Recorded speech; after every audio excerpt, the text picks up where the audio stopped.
Bueno, este es Sembrando Ideas. Son una iniciativa que viene de algún tiempo del Decanato de Investigación, eh, la cual desde hace un par de años han estado orientados básicamente cada uno a un ODS, ¿no? Luego de los del año pasado, en este momento, de los del año académico pasado, en este momento nos toca el ODS 12. ¿Qué debo decir? Me gustó mucho que justo empecemos el presencial con este porque es uno de los ODS, es uno de mis ODS preferidos, ¿no? Se trata de producción y consumo responsable. Y se trata casualmente de esas dos cosas, ¿no? Tanto de la producción responsable, de la que siempre hablamos, de la parte del productor, del que tanto extrae recursos como procesa y finalmente obtiene productos y servicios, como del lado del consumo, ¿no? De la sociedad, ¿no? Entonces, habla básicamente de la producción responsable, que tiene que ver con la producción que considera diferentes aspectos de sostenibilidad, tanto ambientales como sociales, y desde el punto de vista de la responsabilidad de la sociedad como consumidores, ¿no? Entonces, en ese contexto, tenemos tres presentaciones, tenemos tres expositores. Un gusto para mí tenerlos aquí al doctor Jorge Amaya, a la doctora Diana Tinoco y al doctor Jorge Rodríguez, que vamos a hablar de los tres temas. Jorge Amaya, análisis de la geolocalización de los lugares de acopio de residuos reciclables de Guayaquil. Diana Tinoco nos va a hablar un poco de la huella de exergía destruida, un indicador de sostenibilidad para el sector industrial. Y Jorge Rodríguez nos va a hablar un poco de los criterios claves en la implementación de estrategias empresariales con impacto en los ODS. Y bueno, yo con esto, aquí tengo el este. Uh,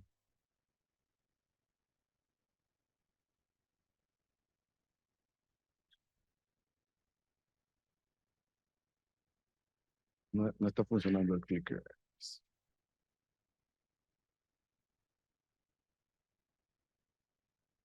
Yeah. Ok, perfecto. Bueno, en todo caso, vamos a tener en 40 minutos de presentaciones de los panelistas y luego tendremos preguntas del público de quien quiera hacer preguntas, ¿no?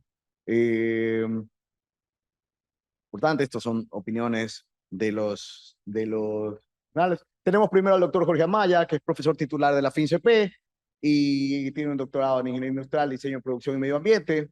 Sus áreas de interés son manufactura sostenible, economía circular, análisis de ciclo de vida y huella de carbono. Y bueno, tiene algunos proyectos entre los que se destaca el proyecto de la convocatoria neta, caracterización de los desechos domésticos urbanos en Guayaquil, para la clasificación de los desechos plásticos y orgánicos y reutilización en la industria local. Bienvenido, Jorge. Gracias.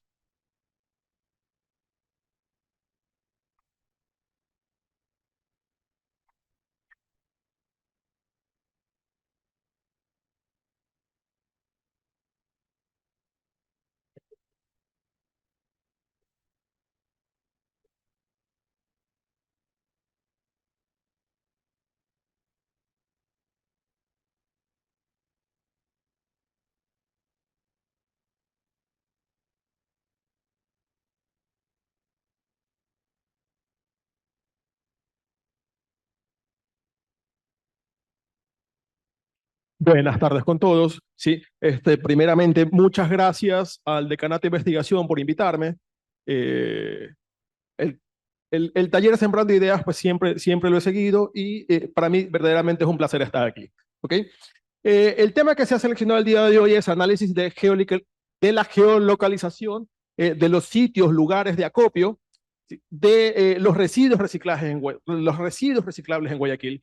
Este tema ha sido presentado ya en una conferencia, ¿sí? Justamente la semana pasada, en una conferencia del CIRT, de Life Cycle Engineering, que tuvo lugar en la Universidad de Rutgers, en New Jersey, ¿sí? Y estuvo pues muy buen feedback. Entonces, tengo el agrado precisamente de presentárselos a ustedes también. El trabajo pues fue realizado con el ahora doctor Hidalgo, ¿sí? Que él es profesor de la Universidad de Guayaquil, ahora está haciendo un postdoctorado en la Universidad de Grenoble, con el doctor Velastegui, que trabaja aquí en la SPOL, en Ciencias de la Tierra, ¿sí? En la parte de GIS, también con la ayuda precisamente de la doctora Sbolinski y el doctor Grenoble y mi persona. Pues bien, avanzando un poco, ¿sí? La situación, ¿sí? Como introducción, la situación que tenemos hoy en día, ¿sí? La situación que tenemos en la actualidad del tratamiento, de la gestión de residuos en la ciudad de Guayaquil, pues es una problemática bastante, muy importante, ¿sí? Y que eventualmente pues implica no solamente a Guayaquil, no solamente a la provincia del Guayas, sino que implica a todo el país. Entonces, hemos escogido como límite, pues precisamente este estudio, como área de estudio, la ciudad de Guayaquil, incluida pues su aglomeración, pues no, las comunidades que son contiguas pues, precisamente la ciudad, San Borondón, Daule y Durán, pues no, dado que todas estas tres juntas en total pues suman aproximadamente 3 millones de personas, ¿sí? Lo que representa pues 67.33% de la población de la provincia del Guayas, 16.94% de la población de el Ecuador. Esta imagen me gusta mucho, ¿sí? La imagen resume verdaderamente pues lo que está en palabras, ¿sí? De fuentes oficiales se tiene que la generación de residuos de un ecuatoriano al 2016, 2015, 2016 era 0.58 kilogramos de residuos en total, al 2017 eso ha aumentado, y no tenemos todavía datos oficiales de 2000, después de la pandemia, ¿sí? Pero probablemente sí en aumento, ¿sí? Eso da un total de 12.337 toneladas de residuos, de generación al día, ¿sí? Lo que implica pues 352 camiones completamente llenos. ¿Qué contiene los residuos? ¿Qué tiene esos residuos? ¿Qué tiene esos desechos que generan, ¿sí? El ecuatoriano día a día? El 66.5% son orgánicos, ¿sí? Productos de comida. El 33.5% son inorgánicos, ¿sí? Entiéndase que pues de esos 33.5% inorgánicos existen materiales que son reciclables, ¿sí? Y que el 96% de esos materiales que son reciclables no se lo realiza, va destinado precisamente a disposición final, ¿sí? Que está prevista por el municipio, ¿sí? En algunos casos rellenos sanitarios, en otros casos celdas, ¿sí? Y en otros casos pues tenemos lo que son botaderos a cielos abiertos, ¿no? Y solamente el 4% se logra reciclar, se logra recuperar, ¿ok? Esto es un negocio grande, ¿sí? Aproximadamente $50 es el precio por tratar, por gestionar, vamos a usar la palabra gestionar o llevar a la disposición final una tonelada pues de residuos. ¿Qué más tenemos acá? Que aproximadamente el 45.7% son destinados a rellenos sanitarios, ¿sí? El 28.8% son destinados en celdas de emergencia y el 25.6% son destinados en botaderos de cielos abiertos, ¿ok? En lo que respecta pues, precisamente a rellenos sanitarios, entre los más grandes tenemos el de Cuenca, el de Quito y el de Guayaquil, ¿sí? Cada uno, pues, respectivamente, comenzaron a funcionar el 2001, 2003, 2005, ya estamos, y pensados también con una vida útil, ¿sí? 30, 20 años, respectivamente. Entonces estamos llegando hacia vida útil de estos destinos de disposición final de los residuos. ¿Qué más tenemos? ¿Sí?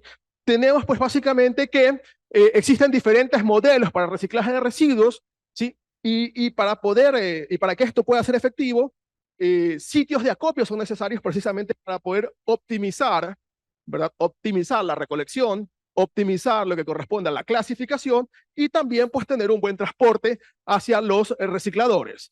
Sin embargo, aquí, lo que mayormente conocemos, pues, ¿no? Es lo que tenemos a la izquierda, ¿verdad? Generamos el residuo, ¿verdad? Los recolectamos en nuestras casas, ¿verdad? Esos residuos que son recolectados en nuestras casas, a la salida de nuestras casas, pues normalmente pues, se lo coloca, en el mejor de los casos, en un horario ¿sí? En un horario establecido, respetando pues precisamente los distintos lineamientos del municipio, ¿sí? Y precisamente ya luego pues pasa a la empresa, ¿verdad?, de recolección de desechos, precisamente con el objeto de llevar hacia la exposición final. Esa es la que mayormente conocemos, ¿sí? O el usuario común conoce. Eh, ya después a su izquierda, pues básicamente es algo que existe y probablemente muchos de los aquí presentes sí han visto, pues, ¿no?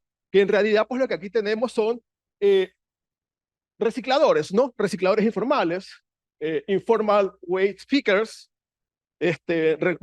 recolectores informales, recicladores informales, que en principio, pues lo que hacen es buscar, escarbar en las fundas que nosotros colocamos afuera, ¿verdad? O en los depósitos, ¿sí? ¿Qué hacen ellos? Ellos pues van precisamente a vender esos residuos, ¿verdad? En centros de acopio más pequeños, sitios de acopio más pequeños, el que muchas veces pues no es el sitio técnico adecuado, sencillamente nació como sitio de acopio ya dependiendo de algún tipo de necesidad, ¿verdad? Y después estos de ahí, ¿sí? Estos residuos, luego de este sitio de acopio, perdón, va a pasar pues a otros sitios de acopio que ya son más tecnificados, que llevan pues precisamente el objeto que tienen técnicas para reciclar, para recolectar de manera apropiada. Incluso algunos pues ya están más capacitados precisamente para hacer actividades de selección, ¿sí? Y de agrupación. Estos pues de aquí pues pueden pasar también finalmente a la empresa que usuaria de eso, pues, ¿no? ¿Sí? A la empresa usuaria de ese sistema de reciclaje.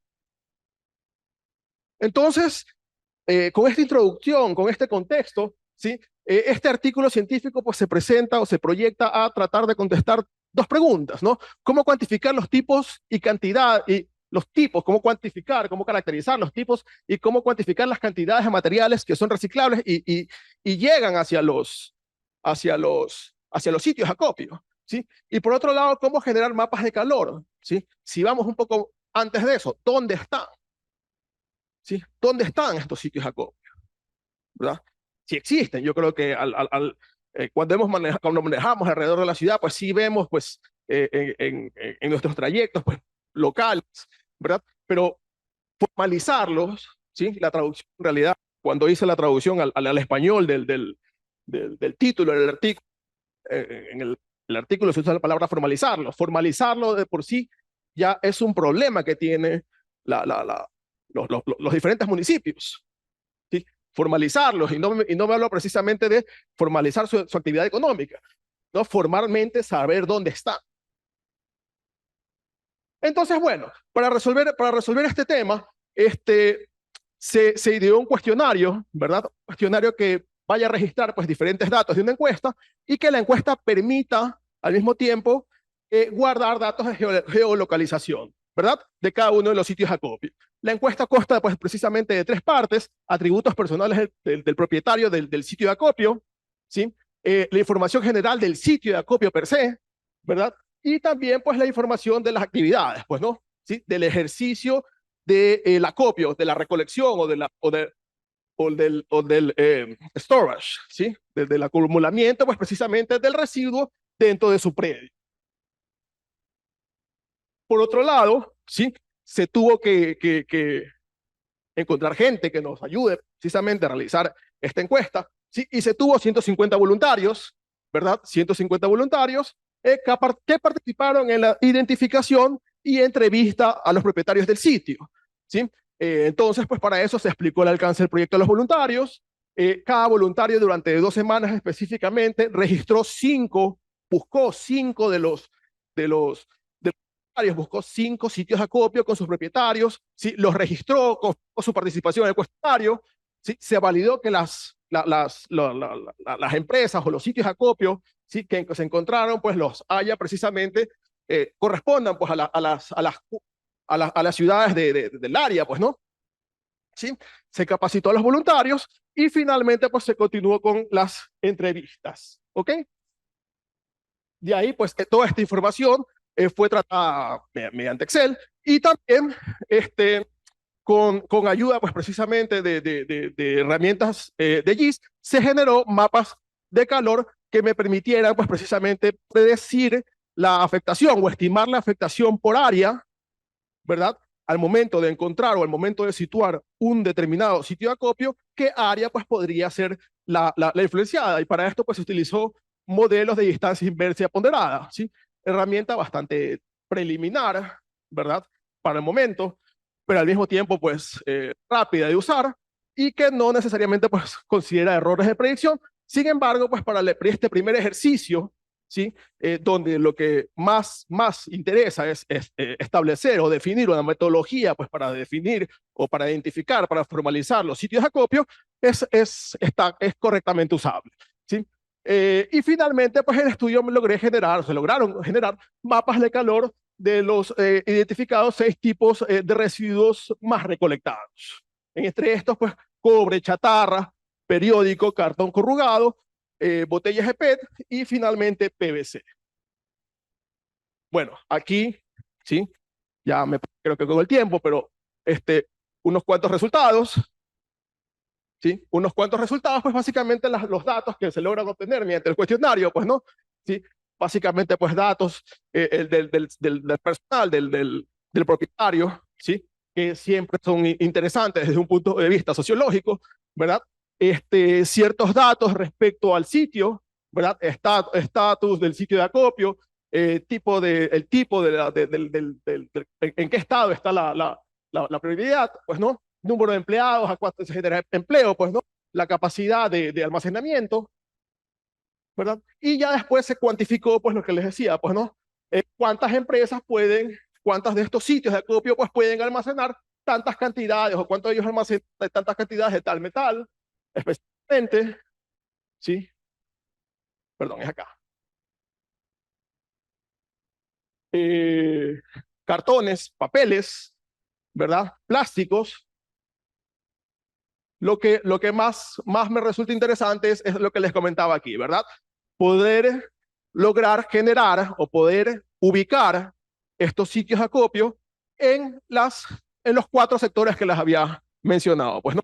Guayaquil, San Borondón, Durán, Daule, ¿verdad? Y su afectación. Aquí tengo pues precisamente para cada uno, pues, ¿no? Para el cobre, para la chatarra, ¿verdad?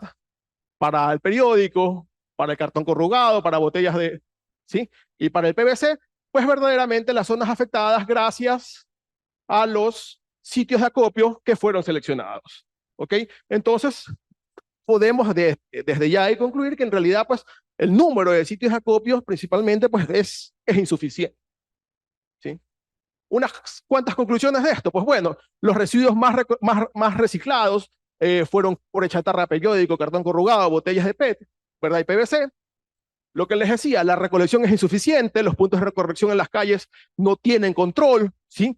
Y la eliminación es inadecuada en vertederos abiertos, ¿sí? Que permiten que los desechos estén fácilmente disponibles para el sector informal. Pues no, y eso ¿sí? Eso lo apreciamos cuando pasamos por las calles muchas veces y tenemos pues, fundas abiertas. El reciclaje informal, sin embargo, proporciona empleo y sustento a personas o grupos sociales relativamente empobrecidos, marginados, vulnerables, pues entre los datos pues aparece a cuántos cuántos empleos son generados gracias a esto. A pesar de sus condiciones laborales particularmente adversas, es importante reconocer estas actividades que permiten a los involucrados sobrevivir en regiones, ¿sí? Que tienen altas tasas de desempleo. ¿Ok? El artículo lo pueden encontrar pues básicamente en este link, ¿sí? Y bueno, el propósito precisamente porque es una pregunta, pues, ¿no? Sí, ahí y no termina, pues, ¿no? Ahí terminamos. Sí, esto nuevamente, esta fue una metodología, fue identificado cierto número de sitios de acopio, sin embargo, es necesario aumentar la data, ¿sí? Y al momento de usar geolocalización, es más fácil darse cuenta cuando la data no la vuelves a repetir. Entonces, eso resulta muy interesante de que poder establecer una herramienta donde uno la pueda ir retroalimentando constantemente, continuamente. ¿Ok? Eso les tenía para hoy. Muchas gracias.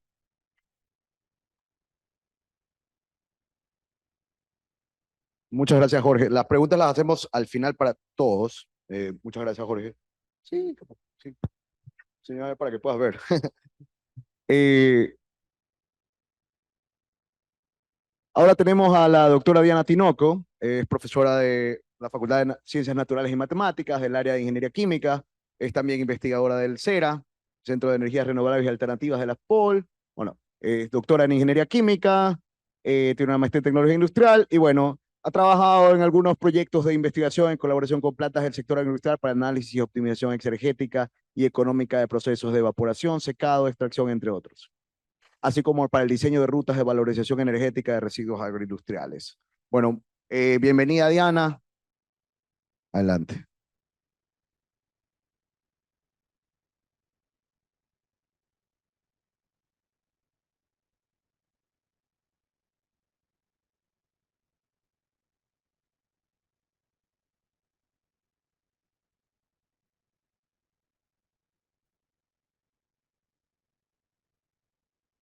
Bueno, muchas gracias por la invitación. Siempre es un reto explicar estos términos un poco complejos o más del campo de ingeniería a una audiencia mixta, ¿no? No sabía quiénes iban a estar y decía, bueno, voy a tratar de ponerlo en palabras sencillas, incluso para promover el tema de divulgación científica, ¿no? Eso es un reto que tenemos, sobre todo los ingenieros, que a veces nos cuesta hablar en un lenguaje sencillo. Así que bueno, voy a hacer mi mayor esfuerzo. Básicamente el tema de exergía es un tema del área de termodinámica y busca mucho determinar o de alguna forma evaluar la sostenibilidad de procesos. Cuando hablamos de exergía, es cuando me ha tocado hacer proyectos sobre análisis exergético, es un poco curioso porque vamos a una industria y planteamos este tema y pues lo primero que dicen, ¿pero qué es eso? ¿Y para qué me va a servir un análisis exergético, no? Ni siquiera entiendo bien el tema. Bueno, háganlo, pero en realidad no entiendo bien el tema. Y ha sido un desafío para mí, de alguna forma, llegar a esta audiencia del sector industrial y pues explicar un poco los beneficios que tiene este tipo de análisis. Entonces, ¿qué es exergía en realidad? Y para esto he planteado una imagen que es básicamente el ciclo de consumo, desde que extraemos la materia prima, ¿no? De los recursos naturales, pasan por un proceso industrial, un proceso de disposición final, un proceso de reciclado, y pues siempre hay algo que enviamos al ambiente, ¿no? Entonces, justamente exergía lo vemos desde el punto de vista de esos recursos naturales y la fracción de esos recursos naturales que en realidad está disponible. Normalmente pensamos únicamente en energía, decimos, ok, este recurso tiene en términos energéticos una cierta cantidad de energía, pero no siempre toda esa energía está a disposición. Entonces, la fracción de energía que está disponible y que realmente pudiese utilizarse como parte de un proceso industrial es básicamente o únicamente la parte de la exergía, que es la fracción de energía disponible. ¿Y qué es exergía destruida? Es básicamente de esa exergía que se está utilizando en el proceso, esa energía disponible que se está utilizando en los procesos productivos, esa fracción que no se termina de utilizar y se emite al ambiente. Puede ser en forma de residuos sólidos, en forma de emisiones, en forma de pérdidas energéticas. De alguna forma, la exergía destruida engloba o integra todas estas pérdidas de la industria. Y desde ese punto de vista es una ventaja porque no tenemos que manejar en el sector industrial como varios indicadores, rendimiento, impacto ambiental, temas de rendimiento energético, sino que podemos englobar en un único indicador, obviamente tiene ciertas limitaciones, pero en un único indicador varios aspectos que tienen que ver con lo que emitimos al ambiente. Entonces, ¿qué nos limita, no? ¿Qué nos indica qué fracción de los recursos naturales es energía disponible o qué fracción es exergía? En ese punto no tenemos mucha incidencia nosotros. Ya los recursos por naturaleza tienen una fracción de energía disponible en donde nosotros por más mejoras que hagamos no podemos aumentar esa fracción. Lo que sí tenemos incidencia es en mejorar los procesos industriales o los procesos productivos para reducir esa huella de exergía destruida. Acá sí tenemos incidencia, pero en la primera parte donde determinamos la disponibilidad de energía en un recurso natural no tenemos incidencia. ¿Y qué lo determina? ¿Qué determina si un recurso tiene más energía disponible o más exergía que otro? Básicamente lo determina su potencial térmico, mecánico y químico. Aquí he puesto un ejemplo de dos recursos, por ejemplo, un recurso A, un recurso B. El recurso B tiene más energía o más exergía más energía disponible o más exergía, debido a que tiene mayor potencial térmico y mecánico y químico respecto al ambiente. Entonces, tenemos unas condiciones ambientales, una presión, temperatura, una composición ambiental, y este recurso B tiene un potencial químico mucho más alto que el recurso A. Esto hace que por naturaleza el recurso B tenga una mayor cantidad de energía disponible y por ende una mayor exergía. Entonces, esto no depende de nosotros, esto depende de la naturaleza de cada uno de los recursos naturales que estamos utilizando. Y esto a modo un poco simbólico, ¿no? A modo un poco de resumir lo que es el concepto de exergía. Y esta flecha amarilla en realidad es la energía disponible. Y es sometiendo este recurso a un ciclo ideal que no viola las leyes de la termodinámica, cuánto es la cantidad máxima de energía que podemos obtener de este recurso, es este trabajo reversible que lo llamamos exergía o energía disponible. Este de aquí fue un artículo publicado por una organización europea que fomenta el tema de investigación en el país, en todo el continente, y publicaron un tema como este que indica, en un mundo limitado de recursos, no pensemos únicamente en energía, pero más bien hablemos en términos exergéticos, es decir, en términos de cuánto tengo disponible en realidad y cuánto estoy aprovechando de esto disponible. El tema de análisis exergético es algo que se desarrolla en los procesos industriales y básicamente lo interesante de esto es cuantificar cuánta exergía es la que está ingresando un proceso, no cuántos recursos en total están ingresando, pero cuánta exergía, es decir, la energía disponible. Y cuando hablamos de recursos, hablamos pues de energía eléctrica, hablamos de materias primas, por ejemplo, en el sector agroindustrial, materias que vienen del campo, agua, entre otros, ¿no? Todo lo que ingresa a la planta, determinar esa energía disponible. Esta exergía ingresa al proceso industrial y de forma de calor, trabajo y flujos básicos, es transformado y tenemos finalmente una exergía en el producto, que es una energía final disponible a la salida del proceso, pero también tenemos una exergía destruida que naturalmente se da por las irreversibilidades de los procesos. Pero es aquí donde podemos hacer reducciones en cuanto a este punto, a cuánto se está destruyendo de esta exergía. Tenemos indicadores como la eficiencia exergética, que es algo sencillo, la exergía del producto versus lo que ingresa, y la exergía destruida, que es básicamente la resta, ¿no? Siempre comparado con el disponible, no con el total ingresado. Aquí esto en realidad es algo sencillo porque es un balance, pero aquí el desafío o el foco muchas veces de la investigación es cómo cuantificamos esa exergía, sobre todo en la parte química, en la parte del potencial químico que tienen las materias primas que están ingresando y también en cuanto al potencial químico de los productos que estamos obteniendo, que no siempre son productos energéticos. Puede ser un alimento, puede ser un producto farmacéutico. ¿Cómo cuantificamos ese potencial químico que finalmente tiene este producto? Luego, el tema de eficiencia exergética se relaciona mucho con el tema de impacto ambiental. Entre mayor eficiencia exergética va a tener un proceso, se estima que menos impacto ambiental tiene, porque destruye menos exergía, y al mismo tiempo se relaciona de cierta forma con la sostenibilidad del proceso, más sostenible con una mayor eficiencia exergética. Este es un artículo que se realizó con una empresa de aquí de Guayaquil. Se trabajó esta es una etapa de todo el proceso productivo, porque esta empresa tiene alrededor de 10 etapas. Esta es la tercera etapa, que es la concentración de extracto de café. Es una empresa que produce café soluble.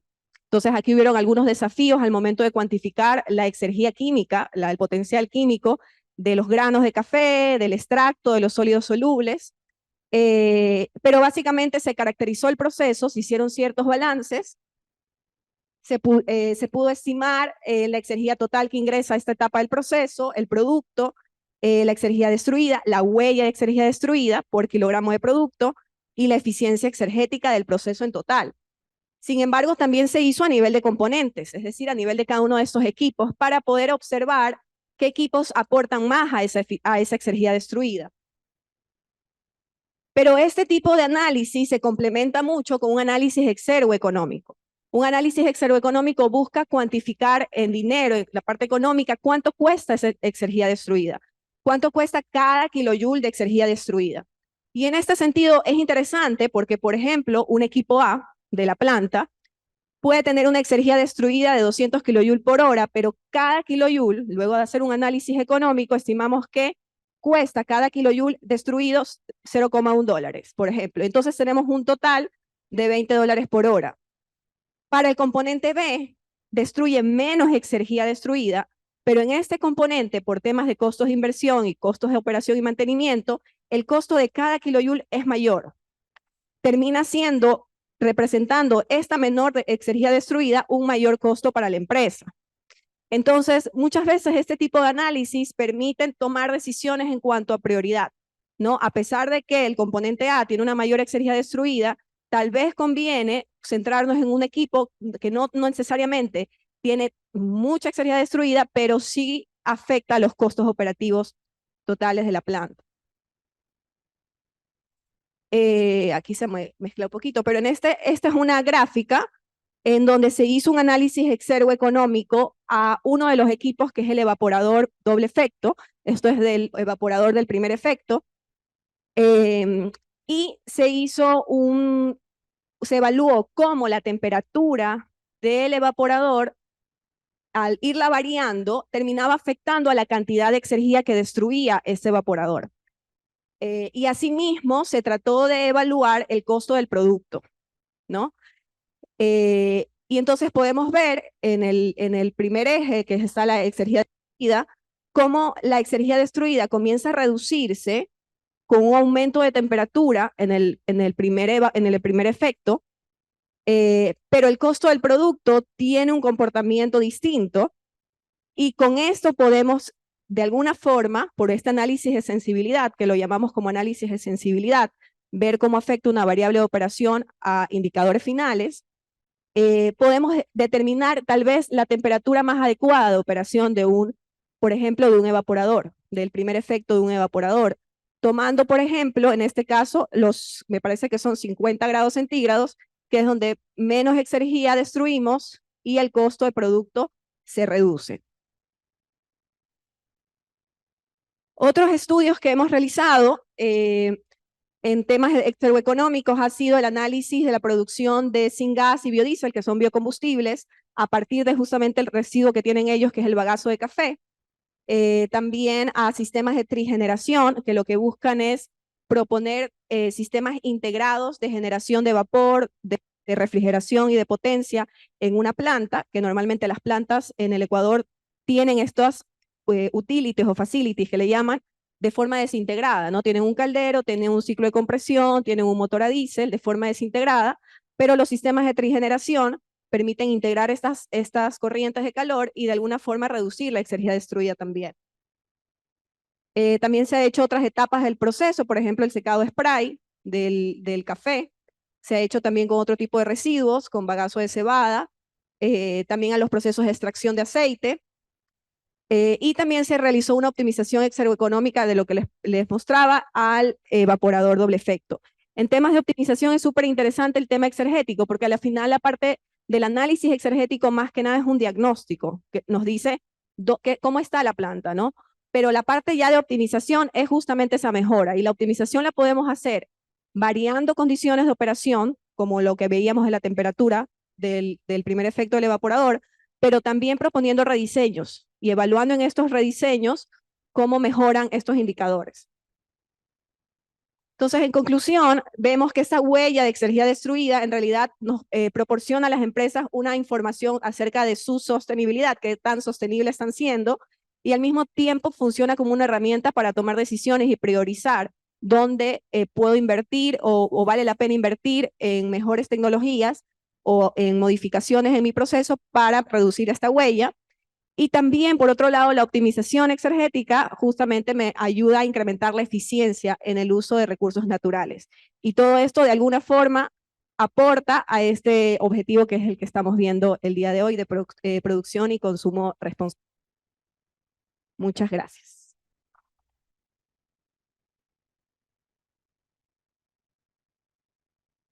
Muchas gracias, Diana. Como les decía, las preguntas las vamos a hacer al final. Ah, y ahora tenemos al doctor Jorge Rodríguez, que es profesor de la Escuela de Posgrado de Administración de Empresas de la SPOL. Tiene un doctorado en Ciencias de la Gestión por el ESADE Business School. Y bueno, estudia, entre otras cosas, cómo las empresas pueden contribuir al desarrollo sostenible a través de las prácticas en sus cadenas de valor. Esto incluye estudios sobre el desarrollo de proveedores en la base de la pirámide, la reducción de la pobreza, estrategias empresariales y modelos de negocio de empresas de beneficio, interés y colectivo. Incubación de empresas rurales agroecológicas. Ha recibido financiamiento del PNUD de Ecuador, la Fundación CRISFE, Fundación Aliados, Observatorio de Escala de la Universidad de los Andes, así como el Ministerio de Ciencias e Innovación de España. Bienvenido, Jorge. Muchas gracias por estar con nosotros.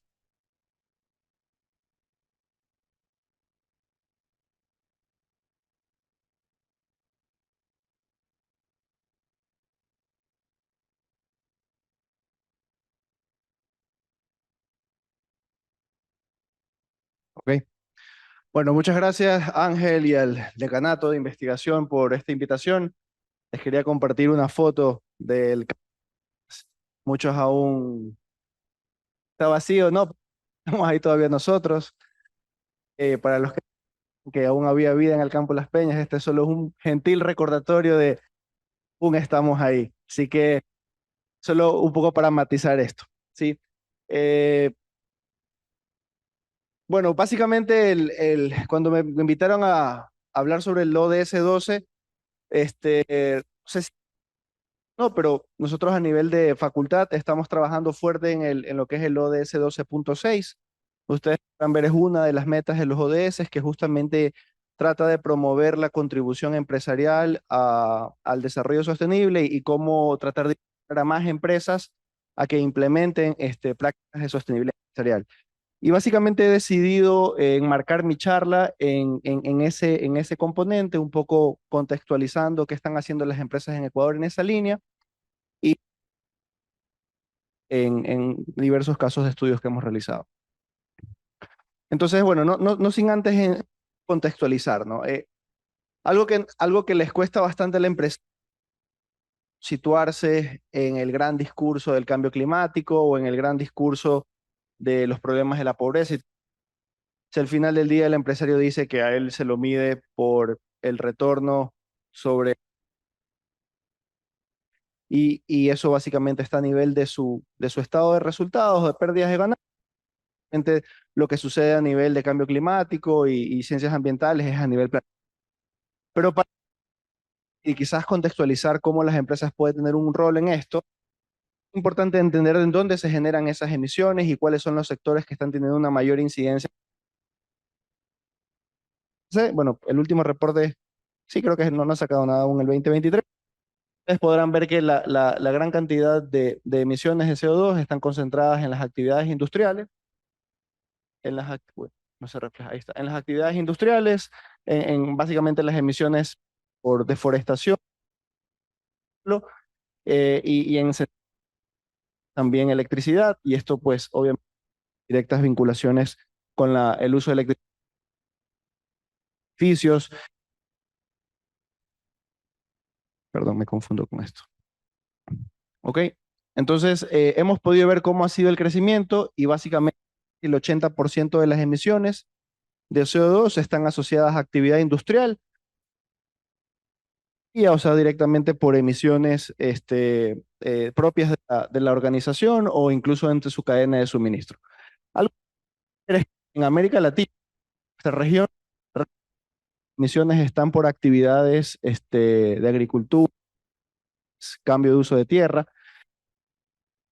Surge, bueno, sugiere otro tipo de políticas para reducción de emisiones de CO2 mundos, ¿no?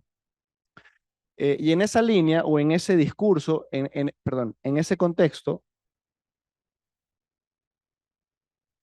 lo que se ha sugerido como política pública de qué debemos hacer, sean las universidades y las organizaciones a nivel privado, es justamente ir hacia una transición ecológica, como se llama el ministerio, ¿no?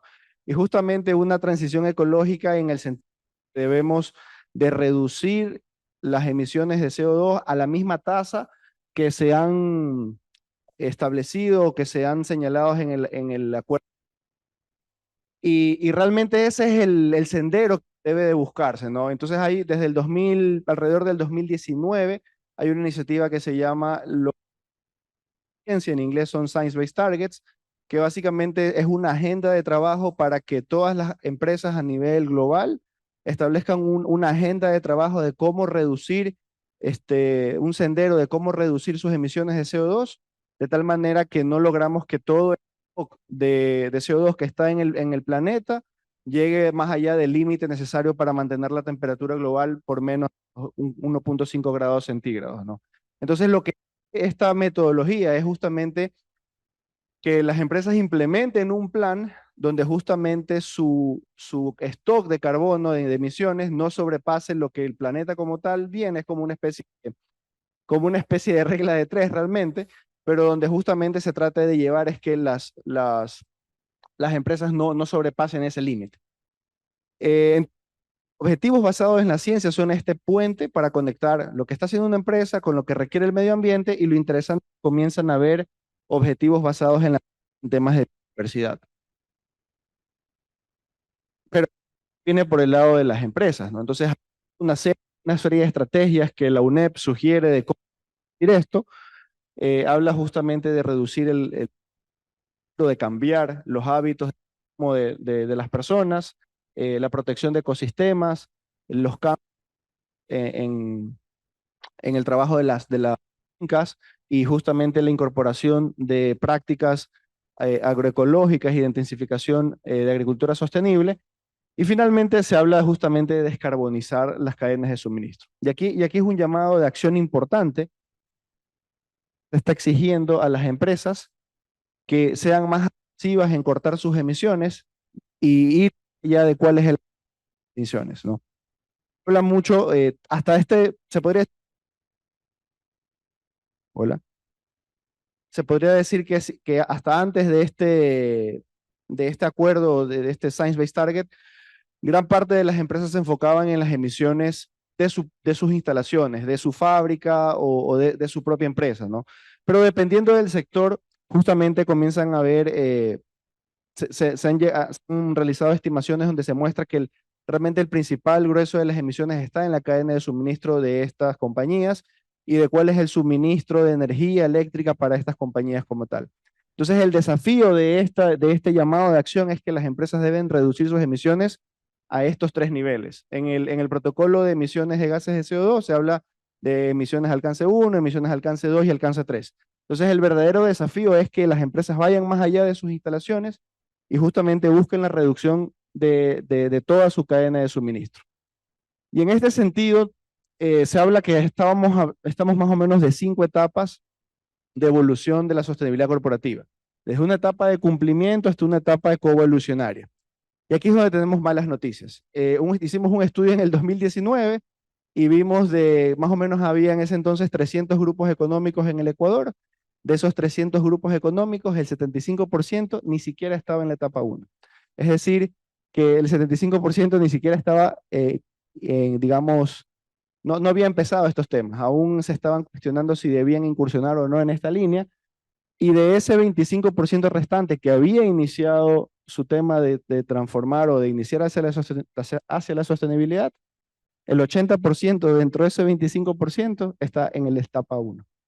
Es decir, que hay algo así como un 10% de las empresas o menos que están entre la etapa 2 y la etapa 3. Es decir, una sostenibilidad enfocada, yo le digo enfocado en tu propio ombligo, es decir, enfocado en qué es lo que yo hago como empresa internamente.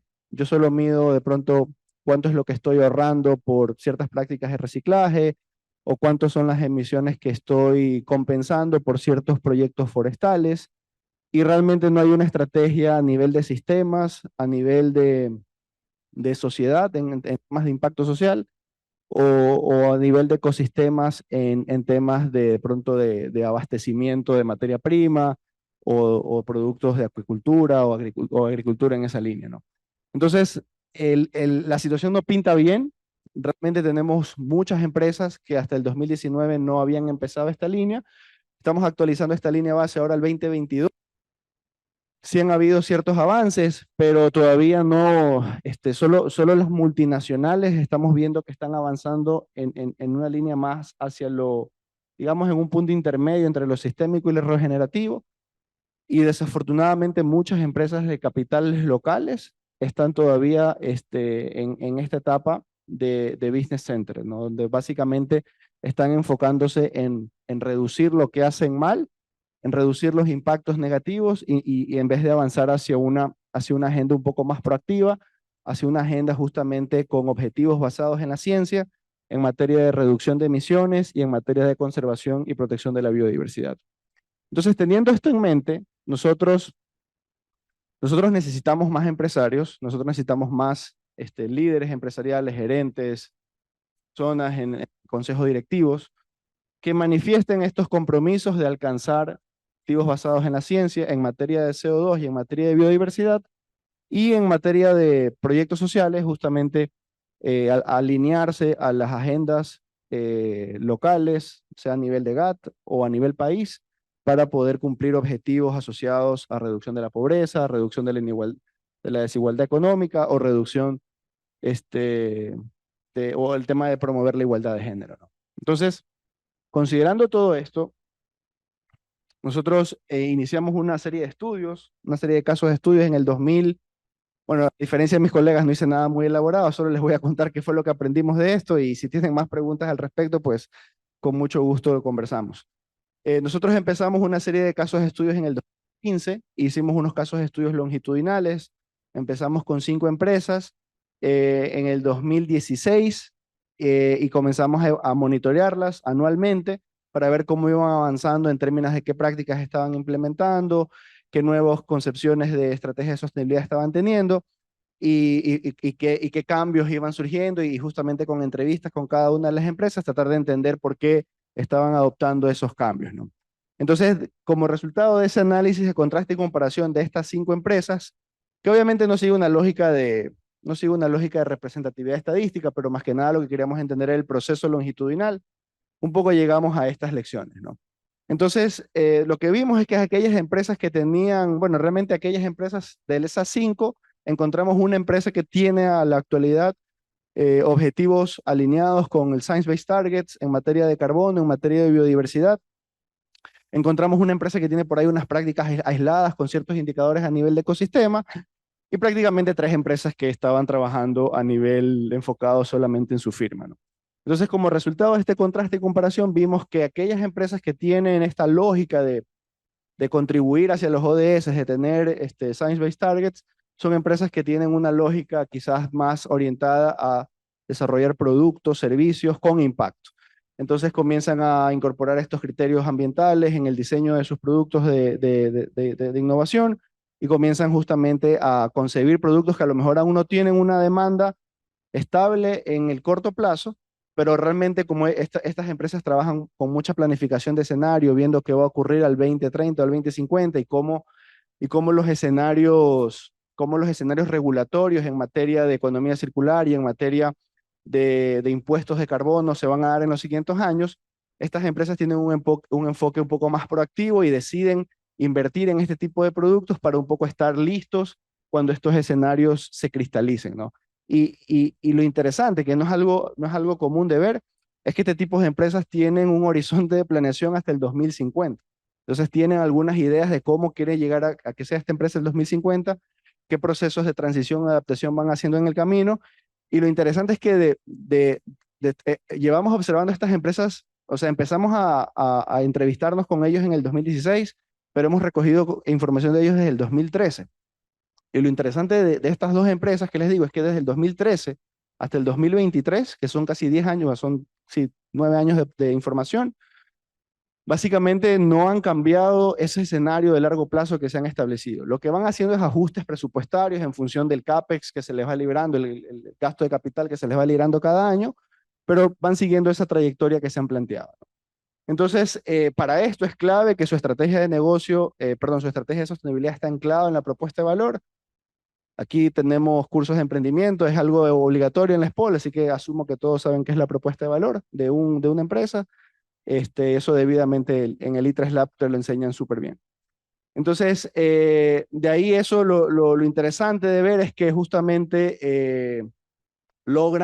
tienen estos análisis de escenarios, pero lo logran anclar bien a sus procesos de medición y evaluación de personal y hacen que esto se consiga por metas de corto plazo, por metas de largo plazo, y a los gerentes y directores de esta empresa, en su bonificación variable de fin de año, les incluyen el cumplimiento en materia de indicadores sociales, en materia de indicadores ambientales, ¿no?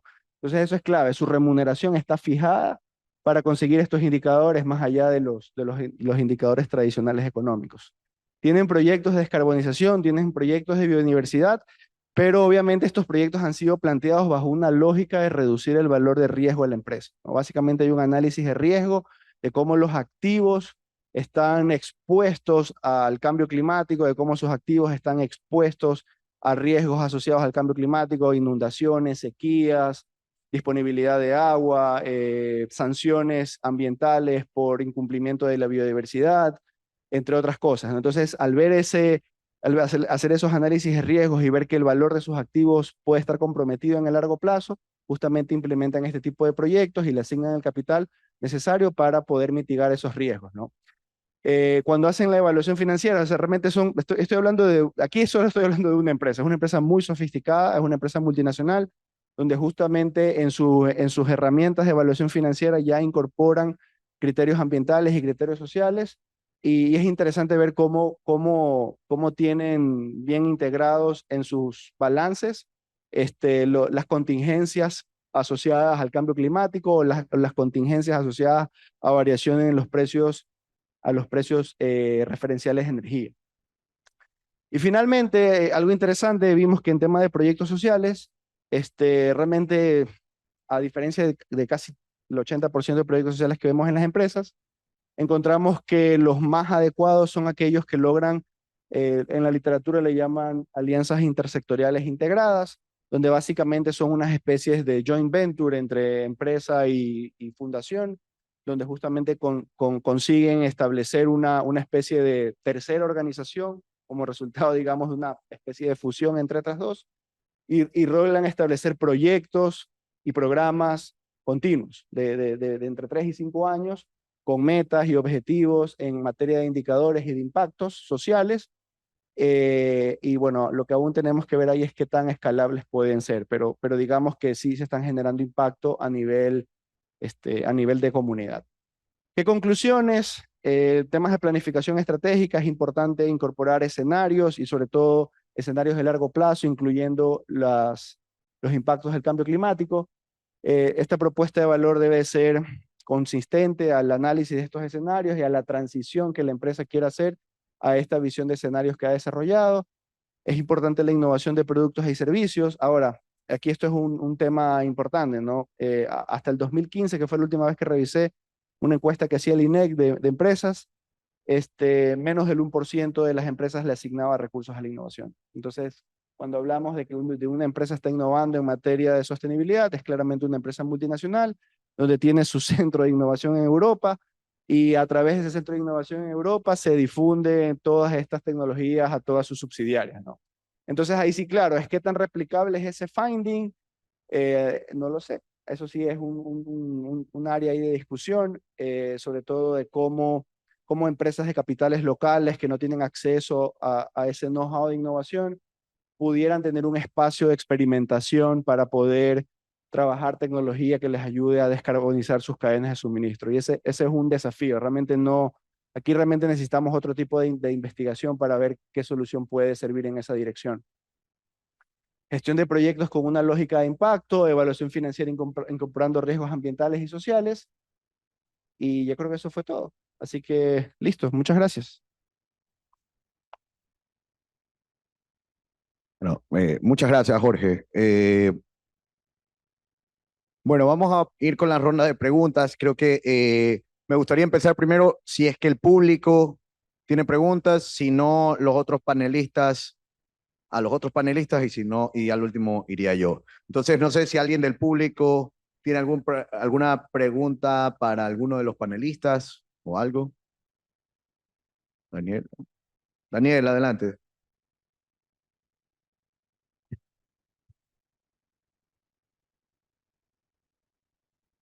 Gracias. Hola, hola. Sobre el análisis de exergía, ¿cómo definiría cuál es la diferencia entre un análisis, por ejemplo, de eficiencia energética y un análisis de exergía?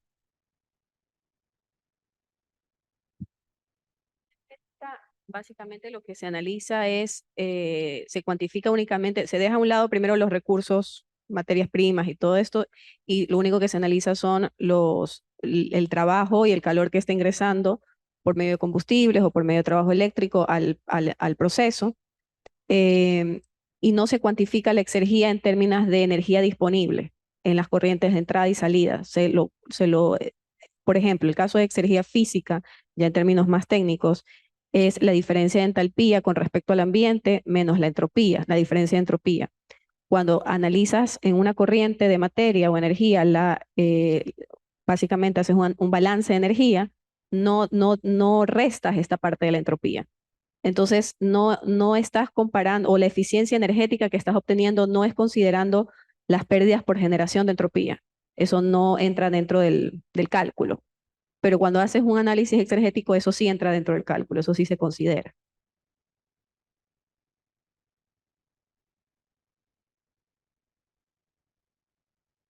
Sí, no, o sea, en bebida, la palabra en bebida. O sea, cada insumo tiene una cantidad de energía en bebida.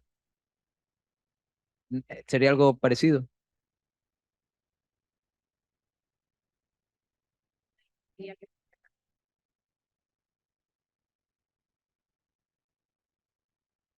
Gracias, Daniel. ¿Alguien más tiene alguna pregunta para alguno de los panelistas? Adelante. Ya, Ale, ahí. Buenas tardes. Un poco también en el tema de exergía, algo que mencionaba era los retos para introducir esto en la industria. No sé, tal vez algún ejemplo de en qué manera ha sido un poco eficiente el acercamiento que ha tenido en algún caso en donde le permitieran elaborar este tipo de estudios y se vayan por esta perspectiva. Inicialmente, cuando se empezó con el análisis exergético, era un poco distante el tema de la colaboración, pero cuando comenzamos a introducir la parte del análisis económico y comenzaron a colaborar con datos económicos de la planta, costos de inversión, costos de operación, y definimos justamente esto, cuánto costaba esta exergía destruida que estaba localizada en las diferentes etapas del proceso, se interesaron mucho y un poco fue de la mano, hicieron un match con sus propios indicadores en cuanto a la parte económica porque, por ejemplo, en el caso de la industria de café soluble, que estuve trabajando con la empresa que está aquí en Guayaquil, uno de los hallazgos fue que la etapa de extracción sólido-líquido era la etapa que más exergía destruía y era la que de alguna forma se llevaba más del 50% de los costos operativos de la planta.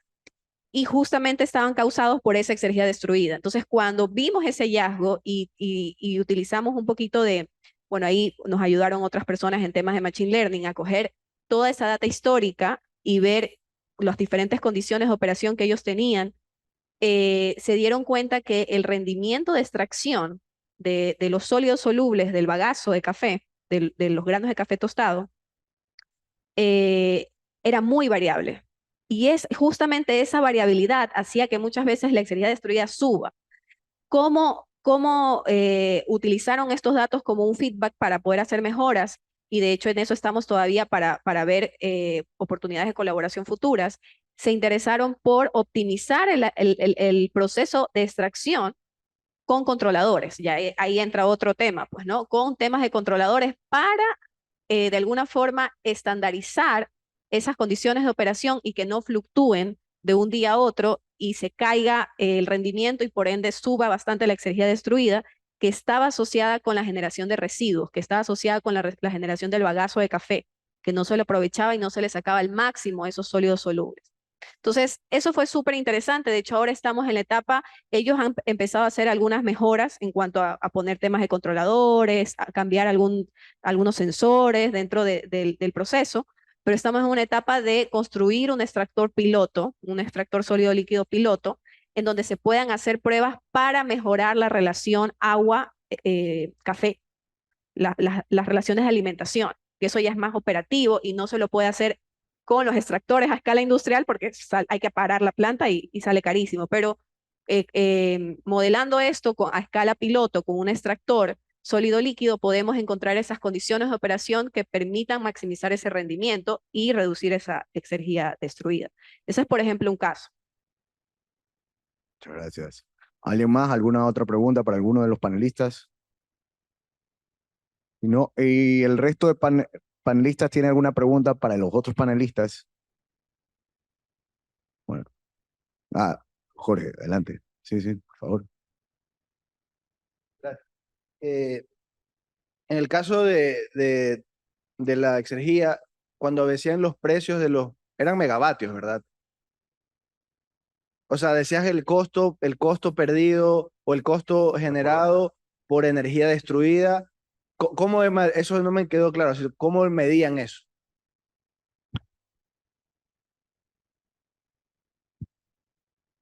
Un análisis económico, que ahí creo que usted es más experto en el tema, pero se hace un análisis económico considerando costos de inversión, costos de operación y mantenimiento, se lo hace a nivel de todo el proceso, pero también a nivel de componentes, a nivel de cada equipo, ¿no? Y se hace un balance exergo-económico, se llama, tomando en cuenta la cantidad o la magnitud de las exergías que están entrando, pero se termina estimando un costo por kilogramo de las corrientes que están entrando, sean corrientes de materia o energía.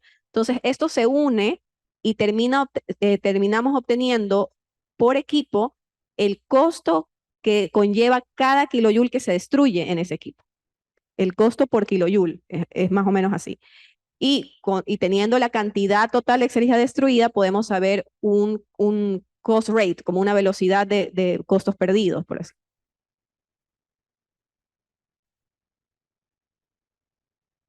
También es en materia, porque la ventaja de la exergía es que a pesar de que está en unidades de energía, engloba la materia prima también, porque a la materia prima que tiene un potencial químico se lo traduce en términos de energía, pero en realidad es materia, es kilogramos de diferentes productos, de diferentes insumos. Entonces, sí se traduce por un lado en ahorros energéticos, pero también en mejorar el rendimiento o el aprovechamiento de estas materias primas.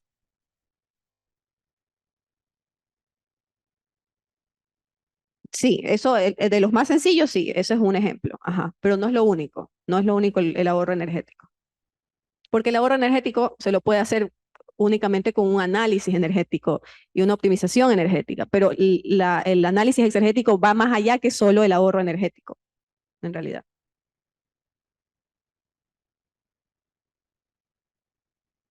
Gracias. ¿Tienes? De toda la muestra que tenían de centros de reciclaje, centros de acopio, estamos ahí, ¿cómo estaba distribuido entre públicos, entre privados? Y más que nada era como, si ustedes lo pudieron ver, o si en la encuesta están considerando los encadenamientos que esos centros de acopio pueden tener, porque al final del día ellos le venden el desperdicio, perdón, lo acopiado, se lo venden a alguien más que le da otros fines, y muchas veces los parámetros de calidad que exigen estos clientes de los centros de acopio determina qué deciden acopiar o no. Entonces, mi pregunta era si es verdad, están viendo los mapas de calor que determinan el volumen que se está copiando de cada material, pero hasta qué punto eso es dado por la oferta, es decir, la disposición de residuos de los hogares, o es más por el requerimiento de los clientes del centro de acopio que le está pagando al final del día, ¿no? Ya hace viable esa actividad.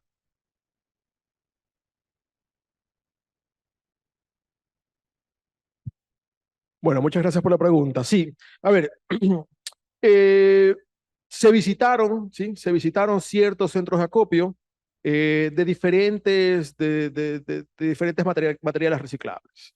Desde plásticos, equipos eléctricos, electrónicos, ¿sí? Y verdaderamente el modelo todavía es, incluso de acopio, todavía es muy informal, ¿sí? Hay desde los centros de acopios, los sitios de acopios que son muy grandes, ¿sí? Por ejemplo, una ubicación X, Petrillo, ¿sí? O no, o en San Borondón, por ejemplo, pero el pueblo, ¿sí? ubicaciones son tan grandes, son lotes que eventualmente el propietario comienza su modelo de negocio hace 10, 15 años haciéndolo almacenamiento de bodega y de repente pues el dueño, ¿sí? Dejó eso y nunca volvió, ¿sí? Entonces se fue deteriorando, terminaron el contrato, ¿sí? La persona nunca más regresó y el propietario le buscó valor a eso. ¿Sí? Y ya después se fue convirtiendo de esa manera, pues poco a poco en esa parcela, en ese centro, en esas hectáreas, dándole ese modelo precisamente para almacenar, ¿sí? Y muchas veces la almacena ahí durante algún tiempo determinado X, porque él cree que en algún momento eso va a tener valor, ¿sí? Y en otros no, por ejemplo, en las botellas de plástico, las botellas de PET. ¿Sí? Esas las almacena y sabe que la rotación es relativamente alta y que también su precio va a depender de la época, pues, ¿no? ¿Sí? De la época. Ahora bien, la salida sí depende bastante del cliente final, pues, ¿no? Sí.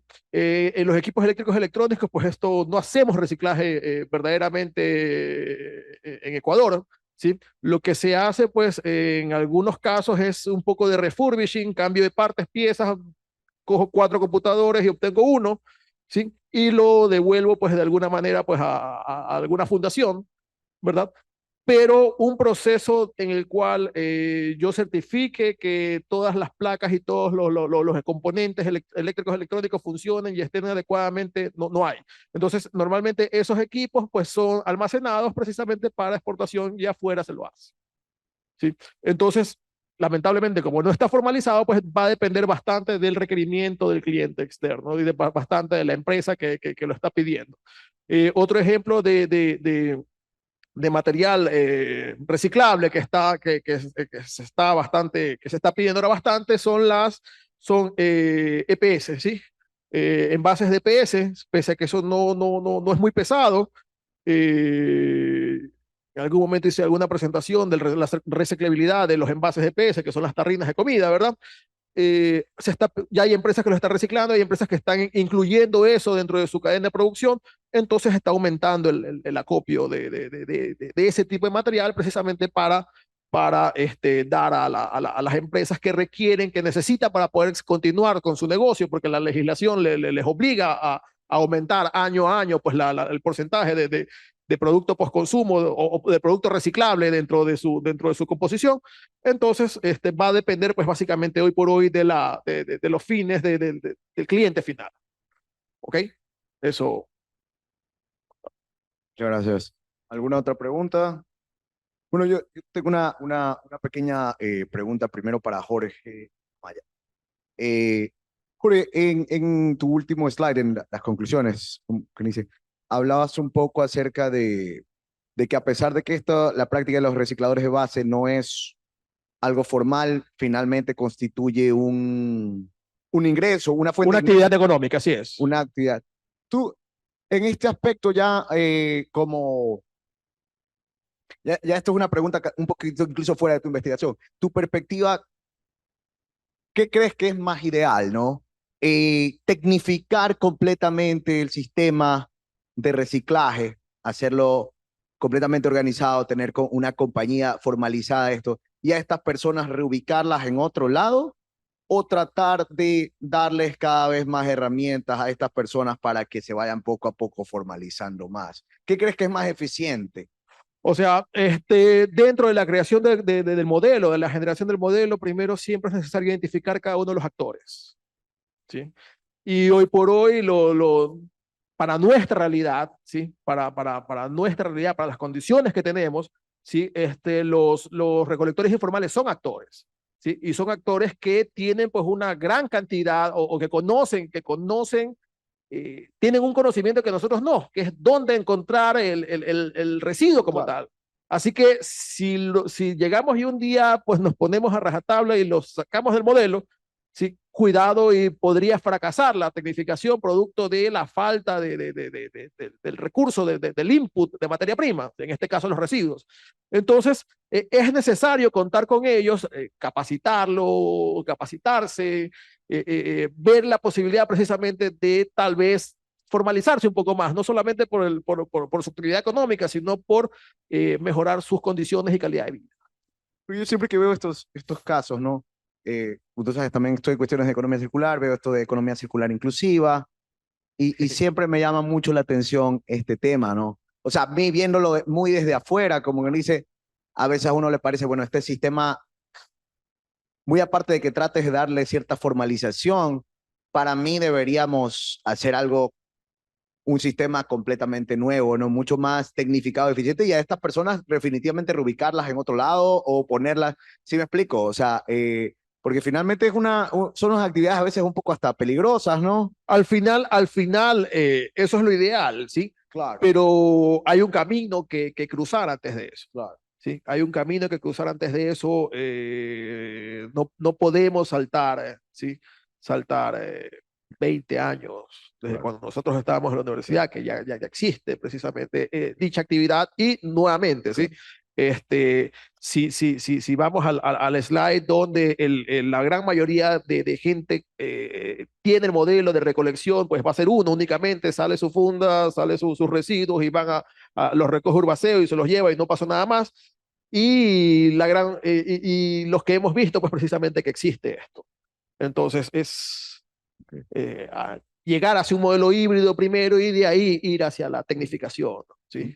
Muchas gracias, Jorge. Ahora para Diana, bueno, de alguna forma ya te hicieron esta pregunta, pero de todas maneras siempre es algo que me llama mucho la atención. Bueno, no, por una parte, la una que sí te hicieron es si la respondiste, o sea, cómo ve un empresario cuando tú le hablas, porque muy aparte de lo más light que puedas poner tus resultados, finalmente vas a tener que usar la palabra exergía, ¿no? Y ya por ahí, ya por ahí, ya a alguien le va a alguien le va a sonar raro, ¿no? O sea, a veces debe ser un poco difícil a veces transmitir eso. Eso por un lado, finalmente esa parte. Esa es una, ¿no? Bueno, primero con esa y después sigo con la otra. Sí, sí. De hecho, muchas veces me apoyo más en temas de análisis termodinámico, como para no utilizar la parte exergética, termodinámico. Y sí, es complejo, pero me he apoyado más en la parte económica, sobre todo porque al empresario le interesa eso, ¿no? No tanto de vamos a contaminar menos o vamos a contribuir menos con desechos, sino que eso traducido en costos, ¿cuánto es? Entonces, por el tema de análisis termoeconómico, mezclándole el tema de energético, la parte económica, por ahí ellos como que lo captan un poco mejor y ha tenido mejor como apertura en ese sentido. Claro. Bueno, yo sé que como trabajas en términos de biomasa, no sé si necesariamente ahí, pero cuando pasemos un poquito, movámonos un poquito de un tema que de alguna forma lo hemos topado, pero no sé si lo hayas profundizado, pero de todas maneras conversemos un poquito de esto. ¿Qué pasa cuando a veces puede haber una contraposición entre el análisis exergético y el tema de cambio climático, ¿no? Por ejemplo, lo típico, ¿no? Cuando hablamos de combustibles de Power to X, ¿no? Que con tantas transformaciones en un sistema, ¿no? Que tienes, por ejemplo, hidroelectricidad para electrólisis, generas hidrógeno para, generas hidrógeno para finalmente en algún momento, por ejemplo, en un vehículo, volver a generar electricidad para mover ese vehículo con unas pérdidas de energía terribles en el sistema, pero, y que probablemente desde un punto de vista exergético puede ser que sea inferior a un vehículo que anda a gasolina, puede ser. No sé si, dependiendo de cómo tomes, ¿no? Y ese aspecto, ¿no? ¿Cómo es la exergía de un combustible fósil relacionada al caso, por ejemplo, que te acabo de decir? Porque ahí definitivamente cuando hablamos de cambio climático, ahí definitivamente hay una ventaja de esto, por ejemplo, respecto a usar, no sé, gasolina, ¿no? Pero no me queda claro cómo es comparando esas dos situaciones, ¿no? Un vehículo que usa petróleo extraído, procesado, refinación, obtienes gasolina, lo pones combustión y se mueve el vehículo, frente a todo el sistema que te dije de la cadena de hidrógeno. ¿Cómo más o menos crees que se vería eso? ¿Habría una contraposición entre la destrucción de exergía y el cambio climático ahí? Yo creo que depende del sistema que estamos analizando. En el caso del vehículo que quema combustible fósil, si lo analizamos desde ese punto de partida, podría ser que eso es menos, destruye menos desde el punto de que utiliza de quema el combustible. No, desde el punto, digamos, desde que traes Pero desde el punto desde la refinación de Sí, petróleo, desde la desde extracción, sí. desde la extracción, no he hecho la comparativa, pero yo imaginaría que aquí tenemos mayor energía destruida, porque estamos pasando de energía química, que es el combustible, directamente a calor, que es la menor calidad de energía, para luego otra vez transformarla a trabajo eléctrico. No he analizado mucho el tema de Power to X y toda la ruta, ¿no? Porque Claro. habría que también analizarlo, pero desde el punto de vista de combustible fósil, el tema de tener que pasar por calor ya destruye casi el 70% de la energía. Claro, pero, claro, me fui por esa ruta, pero, ¿y cuando hay combustión de hidrógeno, por ejemplo? Ahí es diferente porque dependiendo, ahí habría que analizarlo, Ese sería es un tema interesante. que a mí siempre me llama mucho la atención, que la contraposición que podría existir en cuando hablamos de un sistema Power to X frente a un sistema de combustibles fósiles, la contraposición entre la destrucción de energía y el tema de huella de carbono. Bueno, pero es muy interesante, ¿no? Eso, sobre todo con el tema más que todo, y más crítico en el tema del amoníaco, que tiene de paso otra transformación adicional, ¿no? Claro, después Sí. quemar amoníaco. Y después finalmente quemar amoníaco, ¿no? Sí. Ajá. Ok. Bueno, eso por un lado. Y ahora, Jorge Rodríguez. Que súper interesante tu estudio. La verdad, no tenía en el radar que habían estado trabajando en esto. Eh, Jorge, cuéntame, te voy a hacer la pregunta que yo siempre me pregunto, ¿no? ¿Cómo, evidentemente, o sea, no bueno, sí, evidentemente si todo el mundo planificara a largo plazo, la gente, o sea, tú piensas que toda empresa, o sea, lo crítico para que consideren los temas de sostenibilidad es realmente, básicamente lo crítico es considerar la planificación a largo plazo. O sea, el tema o sea, puse planificación porque en la literatura se utiliza el tema de planificación estratégica, ¿no? Entonces, por eso planificar. Pero realmente no se trata de armar una tabla de año a año qué voy a hacer por los siguientes 50 años, porque más allá del año 3 y algún ajuste vas a tener que hacer. Pero lo que se mira en la estrategia por escenarios es, y obviamente los escenarios se van actualizando, pero lo que tú miras en estrategias por escenarios es cómo se va a ir moviendo tu industria con las fuerzas institucionales, nuevas regulaciones, cambios en la preferencia del consumidor y en ese escenario, qué rol debe de jugar tu empresa, ¿no? Entonces, en el caso ya estamos en confianza, la empresa puntual es Holcim, Lafarge Holcim. Y estos tipos armaron sus escenarios basados en precios futuros de energía, basados en tarifas o impuestos al carbono, basados en un escenario de cómo va a ser la construcción con una mayor estringencia regulatoria en el uso de materiales, en la recuperación de materiales, en una industria que busca construcción para conservar mejor el calor, para hacer las ciudades más frescas, para hacer las ciudades menos inundables. Entonces, ellos se proyectaron en ese escenario cuál va a ser la ventaja competitiva de esta empresa que vende cemento, agregado y todo lo demás. Entonces, evidentemente ellos vieron en ese escenario, si tenemos el mismo portafolio de productos, no vamos a sobrevivir. ¿Ya? Exactamente. Entonces, obviamente en materiales, en la industria de materiales, los procesos de innovación son largos. Entonces, es decir, de tener agregado base mineral para llegar a ese escenario, tenemos un largo trecho.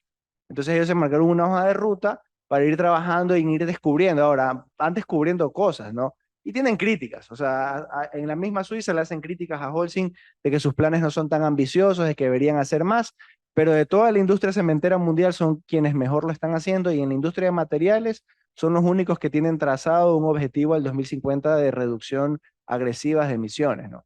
Entonces, ellos lo hacen eso. Ahora, la pregunta es al empresario local, familiar, Rodríguez, que tiene un centro de distribución o que tiene un negocio familiar, decirle a ese señor, proyéctate hasta un escenario de aquí a 50 años, el señor va a ser reacio y te va a decir, si ni sé si voy a llegar a fin de mes, que voy a estar pensando al Claro. 2050, al 2030, ¿no? Pero yo creo que eso pasa por la sofisticación de esa persona, ¿no? Que esa persona se formalice, tenga procesos, tenga mejor control y la clave yo creo que es el gobierno corporativo. Cuando una empresa tiene una junta de gobierno, la junta de gobierno por ley tiene la obligación de velar por el valor de la empresa en el largo plazo. Entonces, cuando a personas les pagas por velar que el valor de la empresa sea creciente en el largo plazo, es más natural el tema de hacer este tipo de ejercicios. Muchas gracias, Jorge. Claro, sí pensé en Holcim, no estaba seguro. Pero en efecto, el sector de la construcción es uno de los que más se les va a pedir decarbonización, ¿no? Tanto así que en general el sector de la construcción y de los materiales de construcción en particular es uno de los más avanzados en cuanto a políticas de sostenibilidad de productos.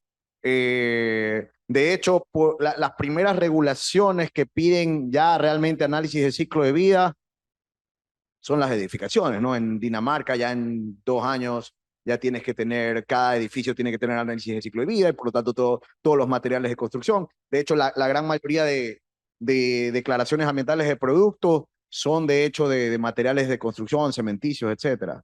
Entonces es bastante interesante. A veces cuando hablo de estas cosas igual es